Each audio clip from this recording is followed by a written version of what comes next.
Well, Jung-Hoo Lee came through with a 3-run home run last night for the Giants. And while the Giants overall have struggled against left-handed starters, Lee has not. He's hitting .333 against lefties. The Diamondbacks going with a lefty on the mound today. Laura Britt alongside George Contos. We're on pre- and post-game coverage for you today. And this is a big game for the Giants, but it's a big day for you, George. It is a big day. Today is my wife, Michelle, and my 3-year wedding anniversary. So happy anniversary, babe. I love you. Wish I was home to spend it with you and Kennedy. But we're going to go out and spend it when I get home. So it's a happy anniversary. Love you and miss you guys. Happy anniversary to two of our favorites. We love you. We love Michelle. Happy anniversary. Okay, quick key to the game before we go. Key to the game is get to Eduardo Rodriguez early. This guy's a former 6th in runner-up, 6th place in the Cy Young in 2019, giving up a lot of hits. That whip is way high. He's throwing the ball over the plate. He can be taken advantage of early. All right, the Giants have not done well against left-handed pitchers, so they look to turn that around this afternoon. In the rubber match of the series, it's the Diamondbacks and the Giants, Game 3. Enjoy the game. We'll see you back here for Giants post-game live after. But let's dive into tonight. Really, the Diamondbacks jumped on the Giants early. Hard to make a comeback when they've got so much early offense. This is a tough one because the strengths of this ball club are usually pitching and defense, right? And the pitching part of it today got the Giants into a little bit of a hole. So you have to commend the offense for really clawing back. And this is that type of grind that you want to see out of this ball club.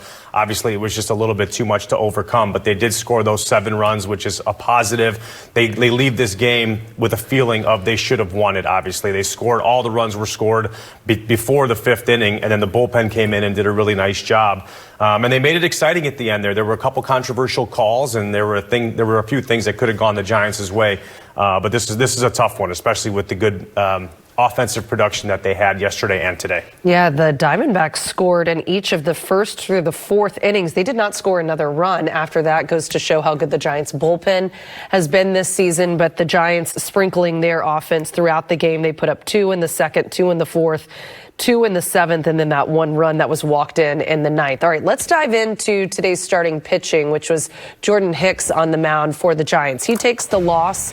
He is now 1-5 on the season. He faced Eduardo Rodriguez. We're getting a look at their numbers from today. Jordan Hicks didn't have you see from him. We talked about his sinker on Giants pregame live. What did you notice with Hicks today that was the problem? It was a little bit of exactly what we talked about in Bob, obviously not the result you wanted, but what did you make of the fight that you guys had at the end? We've done it all year, so it's not a surprise.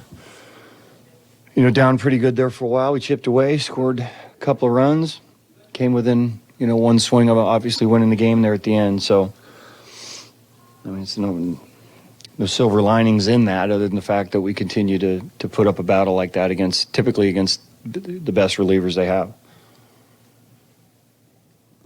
There's been a few of these now for Jordan. Where do you guys kind of stand with where he's at and what's next for him? The game's just over. I thought his stuff was pretty good again. You get hard ground balls to find some holes at some point in time. You'd think they would be hit at somebody, but, and then Bird came in. He didn't have his best stuff either, so we gave up some early runs that put us in a hole.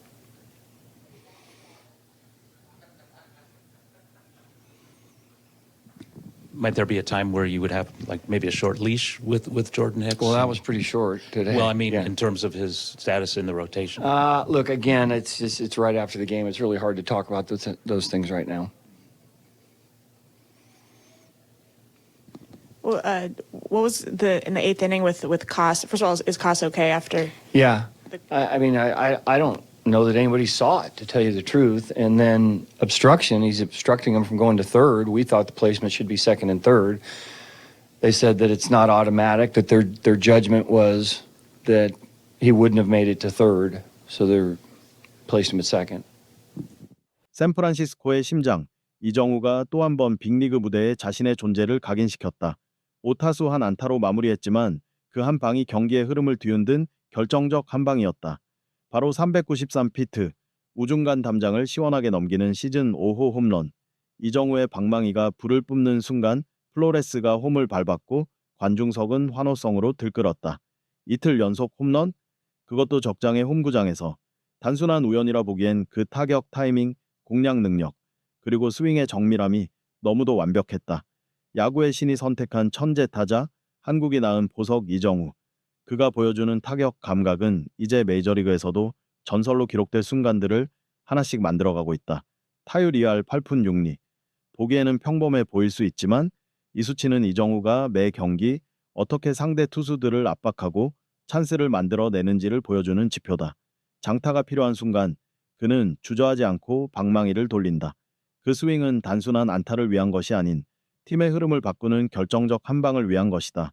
이날 경기에서도 다이아몬드백스에게 밀리고 있던 흐름 속에서 이정후의 홈런은 팀의 불을 지폈다. 비록 경기는 7대8로 아쉽게 패했지만 샌프란시스코 팬들의 기억에는 이정후의 호쾌한 스윙과 그 우중간을 가르는 공의 궤적이 깊이 새겨졌을 것이다. 이정후는 이제 단순한 한국인 메이저리거가 아니다. 그는 아시아 타자들의 자존심이자 세계 최고의 무대에서 당당히 실력을 증명하고 있는 현역 전설이다. 그의 매 경기, 매 타석이 바로 역사가 되고 있다. 야구 팬이라면, 아니 스포츠를 사랑하는 이들이라면 반드시 주목해야 할 이름. 이정후. 그의 방망이는 아직 끝나지 않았다. 앞으로 어떤 이야기를 써 내려갈지 기대하지 않을 수 없다. 계속해서 이정후의 놀라운 활약상을 영상으로 확인하고 싶다면 다음 콘텐츠도 꼭 시청해 주시길 바랍니다. 전설은 지금도 계속 쓰이고 있습니다.